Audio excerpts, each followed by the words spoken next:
So hello everyone, तो कैसे हो आप लोग। I hope you are very well. So भाई स्वागत करता हूँ अपने YouTube channel M1 into M2 YouTube channel में। तो बहुत ही स्वागत करता हूँ आपका। और आज हम लोग पढ़ने वाले हैं गुरुत्वाकर्षण चैप्टर 1 महाराष्ट्र बोर्ड के लिए है, और ये अपना पार्ट 2 है। ठीक है, यदि आपने पार्ट 1 की वीडियो नहीं देखी है तो आप लोग को डिस्क्रिप्शन बॉक्स में उसकी भी लिंक मिल जाएगी। तो सबसे पहले गाइस आप जाके उस वीडियो को देख सकते हो, क्योंकि वो नहीं देखोगे तो ये नहीं आएगा, क्योंकि वो बेसिक से मैंने बताया हुआ है और बहुत ही इजी तरीके में आपको समझ भी जाएगा। तो सबसे पहले जाके पार्ट 1 को देख लो, तब जाके आप पार्ट 2 में विज़िट करना। ठीक है, यदि अपने चैनल पे नए आए हो आप लोग, सो प्लीज़ इस चैनल को सब्सक्राइब करना ना भूलिएगा, और वीडियो अच्छी लगे तो लाइक भी कीजिएगा, और कोई डाउट भी आएगी तो कमेंट सेक्शन गाइस आप लोगों के लिए है। और सबसे अच्छी चीज़ यहाँ पे आपको क्या मिलेगी, हिंदी मीडियम। पहली बार यूट्यूब पे हो रहा है ऐसा, फर्स्ट टाइम ऑन यूट्यूब पे ऐसा हो रहा है कि हिंदी मीडियम के लिए एक क्लास चल रही है। और वो क्लास कौन चला रहा है, M1 into M2। तो गाइस आज का अपना टॉपिक है गुरुत्वाकर्षण क्लास 10th साइंस 1। ये है साइंस 1 बच्चों। ठीक है बच्चों, तो अभी हम लोग क्या पढ़ेंगे, तो आज हम लोग पढ़ने वाले हैं। तो उससे पहले ये जान लेते हैं कि हमने पार्ट 1 में हल्की सी हम लोगों ने क्या पढ़ाई किया था, वो यहाँ पे हम लोग थोड़ा देख लेते हैं। तो क्लास 10th में हमने देखा हुआ था कि गुरुत्वाकर्षण क्या होता है, हमने वो देखा था। ठीक है, और उसके बाद न्यूटन्स जो हमारे बाबा थे, वो लोग पेड़ पे बैठे हुए थे, जो भी उन्होंने किया अलाना फलाना एप्पल वप्पल जो भी। और उसके बाद हमने क्या देखा, बल व गति, फोर्स एंड मोशन, वो हमने देखा। और उसके बाद हमने ये देखा कि वृत्ताकार गति क्या होती है और अभिकेंद्री बल क्या होता है, तो सर्कुलर मोशन क्या होता है, एंड सेंट्रीपिटल फोर्स क्या होता है। तो सेंट्रीपिटल फोर्स कहाँ लगता है ये आप सभी को पता है, यदि आप लोगों ने पार्ट 1 की वीडियो वॉच की होगी तो। सो गाइस वीडियो को एकदम एंड तक वॉच करना, बहुत कुछ आप लोगों को नया सीखने को मिलेगा। और ये वीडियो तो बहुत ही ज़्यादा इम्पॉर्टेंट है, क्योंकि इसमें फुल बेसिक आपको बताने वाला हूँ। तो आओ देखते हैं केपलर के नियम। अभी हम लोग केपलर के नियम पढ़ने वाले हैं, केपलर्स लॉ इन इंग्लिश। ठीक है, तो केपलर के नियम से पढ़ने से पहले एक बेसिक हम लोग सीख लेते हैं। तो अभी तक आप बच्चों को क्या लगता है कि ये अपने एक सन है। ठीक है, सपोज अपने ये एक सन है और ये है अपनी पृथ्वी की कक्षा, मान लो। अच्छा हाँ, क्योंकि उसके पहले भी शुक्र ये सब होते हैं। ठीक है, शुक्र होता है, बुध होता है, ठीक है, उसके पहले भी होता है, फिर उसके बाद अपनी पृथ्वी आती है। तो मान लो यार, मानने में क्या जाता है। ठीक है, तो अब क्या होता है, तो आप लोगों को क्या लगता है कि यदि ये पृथ्वी यहाँ से लेके यहाँ तक की जो इसकी दूरी है वो मान लो 2 मीटर है, मान लो यार, और वही पृथ्वी अगर घूम के यहाँ पे आ जाए, ठीक है, यहाँ पे आ जाए, तो यहाँ से भी इसकी दूरी 2 मीटर होगी क्या ये जो अपनी पृथ्वी की कक्षा है, ठीक है, क्या है कक्षा, क्या वो एक सर्कल फॉर्म में है, क्या वो एक वृत्त के फॉर्म में है, क्या ऐसा है। आप लोग अभी इसी वहम में जी रहे हो कि जो उसकी कक्षा है वो एक वृत्त के फॉर्म में है, एक वृत्त के जैसा है। तो मेरे प्यारे बच्चों, आप लोग गलत सोच रहे हो, ऐसा कुछ नहीं होता। तो इसकी जो कक्षा है, सभी ग्रहों की कक्षा कैसी होती है, यहाँ पे मैं लिख के दिखाता हूँ। सभी जो अपनी कक्षाएं होती हैं ना, उनकी जो कक्षा होती है वो कौन से टाइप में होती है वो बताता हूँ। वो होता है दीर्घवृत्ताकार में। कैसा होता है, दीर्घवृत्ताकार में होता है। अब बच्चों, आप प्यारे बच्चों बोलोगे कि दीर्घवृत्ताकार क्या होता है। तो गाइस एक चीज़ यहाँ पे देखना ध्यान से, अभी ध्यान से देखना, ये क्या है, ये क्या है, ये अपना वो शंकु पता है तुमको, शंकु तो नहीं पता होगा, लेकिन जब आप लोग यहाँ जाते हो अपने फ्रेंड के बर्थडे में, happy birthday to you, happy birthday to you, तो जो हैप्पी बर्थडे में आप पहनते हो, ये जो कैप पहनते हो, ठीक है, आप ऐसा वाला कैप पहनते रहोगे ना, तो वो जो कैप है, ठीक है, और इसके अंदर की जो तिरछी है, ठीक है, तिरछी वाली जो ये है, अब मैं इसको यदि बाहर निकाल दूँ, ठीक है, मैं इसको यदि ऐसा बाहर निकाल दूँ तो ये हो गया आपका दीर्घवृत्ताकार। क्या हो गया दोस्तों? ये अपना हो गया दीर्घवृत्ताकार, यहीं से निकलता है दीर्घवृत्ताकार। ठीक है, समझ गया ना? समझ गया, बहुत ही ईजी था। दीर्घवृत्ताकार कैसे निकला आप लोगों को समझ में आ चुका होगा, आई होप। अब इसके 2 पॉइंट होते हैं और उस पॉइंट का नाम क्या है? देखो यहाँ पे एक पॉइंट यहाँ पे ले लो, आप कोने में लेना है, हाँ, सेंटर में नहीं लेना है, कोने में ले लो। ठीक है, समझ गया। अब आप सन को, ठीक है, सूरज दादा को आप चाहे यहाँ बिठा दो, आप चाहे यहाँ बिठा दो। ठीक है, मैं मानता हूँ कि मैंने यहाँ बिठा लिया। ठीक है, इसको ने क्या नाम दे दिया? सन। ठीक है, और इस पॉइंट का नाम क्या होगा? इस पॉइंट का नाम F1 है और इस पॉइंट का नाम F2 है। ऐसा आप मान लो, कुछ भी नाम मान लो, हाँ, एनीथिंग, कुछ भी आप नाम मान सकते हो। तो दोस्तों, अपने प्यारे बच्चों, अब सपोज़ कि आपकी पृथ्वी यहाँ पे है, ठीक है, मान लो यहाँ पे है, ठीक है, तो जब यहाँ से लेके वो यहाँ तक सपोज इसने चला, कहाँ तक? यहाँ तक वो चली, तो यहाँ से लेके, ठीक है, अभी अपना सन है, तो यहाँ से लेके यहाँ तक मान लो कि इसने एक बार यहाँ से लेके यहाँ तक चला। ठीक है, अब क्या होगा? अब सपोज़ कि यहाँ से लेके इसने यहाँ तक डिस्टेंस कवर किया, तो अब आप लोग इसको यहाँ से लेके यहाँ तक चल सकते हैं। ठीक है, और अब मान लो कि ये वो यहाँ से लेके यहाँ तक चला। ठीक है, अब मान लो यहाँ तक, इसको 1 मान लो, इसको 2 मान लो, इसको 3 मान लो। ठीक है, समझ गया क्या? अब दोस्तों ये भी आप पूछोगे, अब इसमें आपको सब कुछ पता चलेगा कि कब ठंडी पड़ती है और कब गर्मी पड़ती है। आप सभी को यहाँ पे चीज़ें पता चल जाएगी। ठीक है, तो जो लोग अभी वहम में जी रहे थे कि सन जो होता है वो बीच में होता है, सन जो बीच में होता है और उसके अगल बगल सारे ग्रह नाचते हैं, तो दोस्तों ऐसा कुछ भी नहीं होता है। सन बीच में नहीं होता है। सन एक इस दिशा में या कहें इस स्थान पर स्थित होता है, या ना कि सेंटर पे नहीं होता। अब देखो, जब पृथ्वी अपनी यहाँ पे 1 में आती है, पहली, ठीक है, पहली कड़ी में आती है, तब धरती जो है सन के थोड़ा पास में होती है, तब यहाँ से लेके यहाँ तक वो 4 महीने में कवर करती है और 4 महीने में बहुत गर्मी पड़ती है, तब जाके गर्मी पड़ती है। ठीक है, आप लोगों को लगता है कि ये गर्मी कैसे पड़ेगी? अगर दोस्तों आप लोग बताओ, अगर सन यहाँ पे है, ठीक है, सेंटर में है और अगल बगल घूम गए हैं, तब तो सेम होना चाहिए ना, मौसम तो सेम होना चाहिए। तो मौसम कब बदलेगा? जब धरती सन के पास में आ जाएगी। ये अपनी धरती है, ये सन है, जब धरती सन के पास आ जाएगी तो गर्मी बढ़ जाएगी, और जैसे जैसे अपनी जो अर्थ है, जो अपनी पृथ्वी है, वो सन से दूर जाएगी तो ठंडी बढ़ेगी। ठीक है, ठंडी लगती ना अपने को। ठीक है, जब धरती एक बार घूम जाती है और यहाँ पे मून आता है तो रात को ठंडी लगती है ना, समझ गया क्या?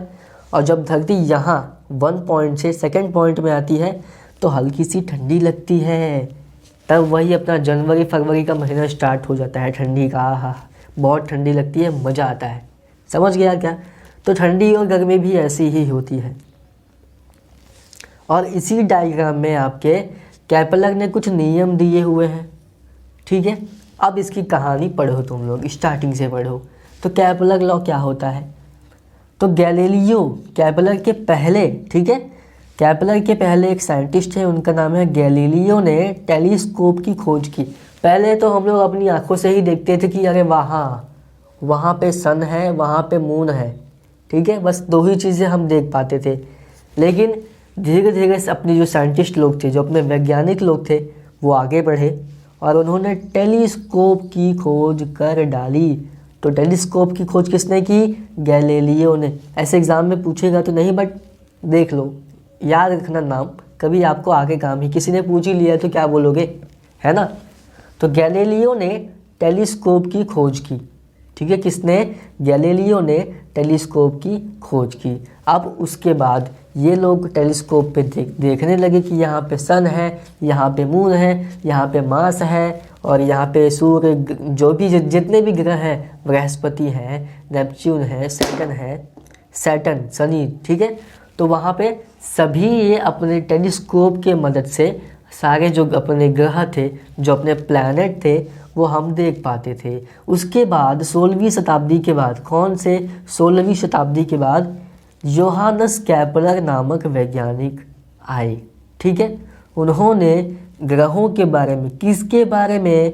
ग्रहों के बारे में, प्लैनेट के बारे में संपूर्ण जानकारी इन्होंने पढ़ ली, एकदम घट डाली, एकदम जो भी पूछो उनको याद था। ऐसा अभी आप लोगों को है नहीं है, लेकिन बन जाओगे, मेरे साथ में रहोगे तो बन जाओगे, ठीक है। एकदम बेस्ट तरीके से हम लोग सीखेंगे। बेस्ट हैंड रिटन नोट्स आप लोगों के लिए मैंने खुद बनाया हुआ है। तो जितना हो सके अभी के अभी इस वीडियो को शेयर मार दो। अभी भी टॉपिक अभी स्टार्ट नहीं हुआ है, अभी बेसिक ही चल रहा है। बेसिक ले लोगे तो आगे बहुत बेस्ट में रहोगे गाइस, ठीक है। आई होप समझ गया होगा। तो इन्होंने ग्रहों के संबंधित सभी जानकारी को प्राप्त कर लिया। किसने?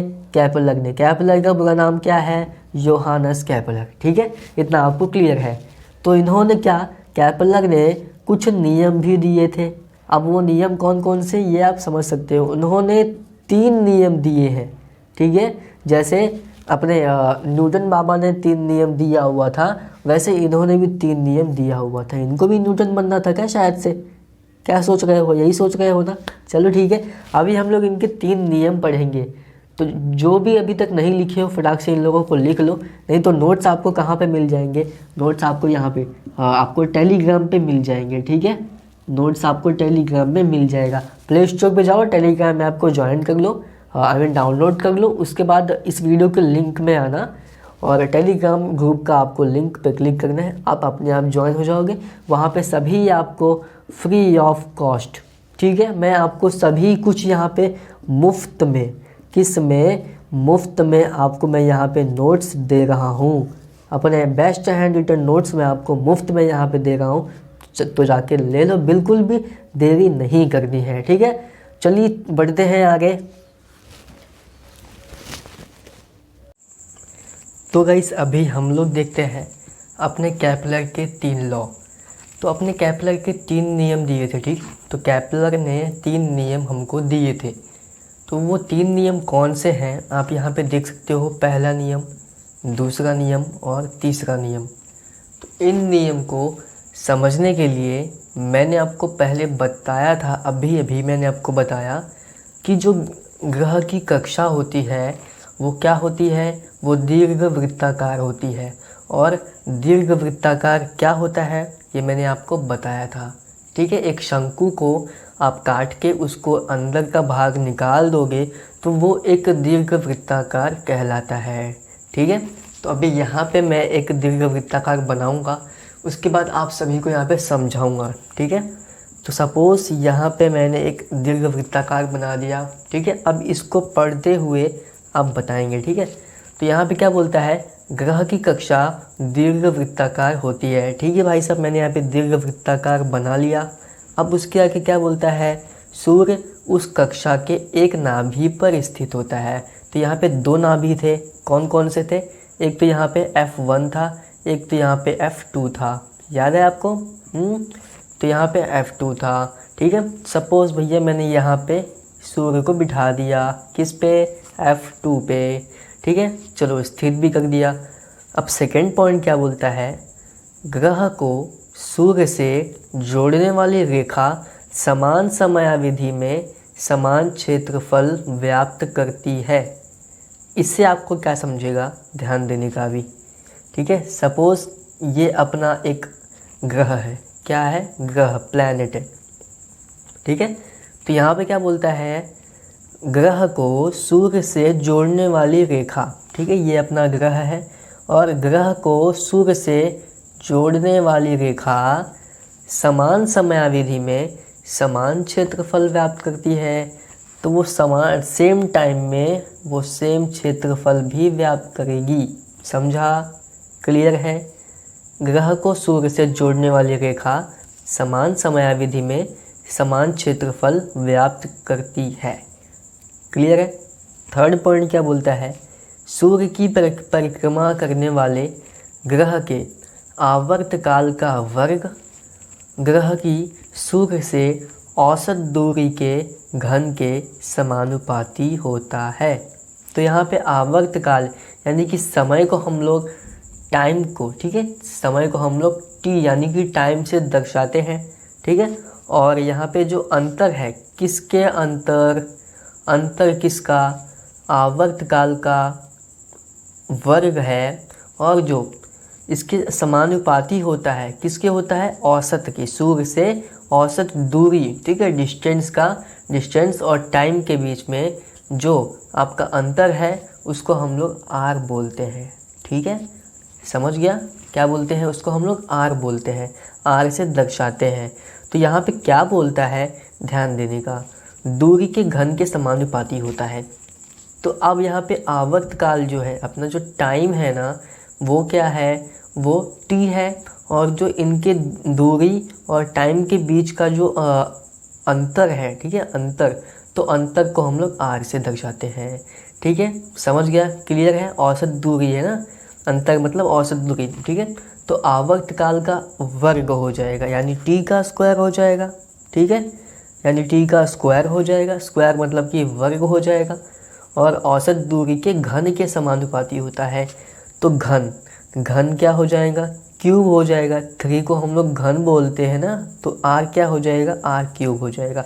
अब समानुपाती होता है तो समानुपाती का साइन यहाँ पे लगा देने का, इसको हम लोग समानुपाती बोलते हैं। क्लियर है? ये आपको बहुत इम्पॉर्टेंट है, ये बहुत काम में आएगा आपको न्यूमेरिकल्स सॉल्व करने के लिए, ठीक है। न्यूमेरिकल्स मतलब कि जो अपने यहाँ पे आपको थोड़े मैथमेटिक्स भी दिखेंगे, उसके लिए हम लोग आगे प्रैक्टिस करेंगे, ठीक है। समझ गया? क्लियर है? ठीक है। तो यहाँ पे टी स्क्वायर हमको यहाँ पे सीखने को मिला, और समानुपाती होता है आर क्यूब की। तो ये चीज़ें आपको ध्यान में रखनी है। क्लियर है? एक बार फिर से रिविज़न फटाक से कर लेते हैं। क्या होती है? ग्रह की कक्षा दीर्घवृत्ताकार होती है, ठीक है। सूर्य उस कक्षा के एक नाभि पर स्थित होता है, ठीक है। कोई भी ले लो आप, इसको भी ले सकते हो, इसको भी ले सकते हो, ठीक है। तो सेकंड पॉइंट क्या बोलता है? ग्रह को सूर्य से जोड़ने वाली रेखा समान समयावधि में समान क्षेत्रफल व्याप्त करती है। समझ गया क्या? तो ग्रह को सूर्य से जोड़ने वाली रेखा समान समयावधि में समान क्षेत्रफल व्याप्त करती है। समझ गया? क्लियर है? चलो थर्ड पॉइंट, सूर्य की परिक्रमा करने वाले ग्रह, जो ये ग्रह हैं, ठीक है, ये जो मान लो अपना पृथ्वी है, उसके आवर्तकाल का वर्ग यानी कि टाइम का स्क्वायर कि सूर्य से औसत दूरी के घन के समानुपाती होता है। क्लियर है? तो जो आर है उसका समानुपाती यानी कि घन के समानुपाती होता है, तो घन के समानुपाती ये अपना घन है, ठीक है। क्लियर है? ये अपना स्क्वायर है।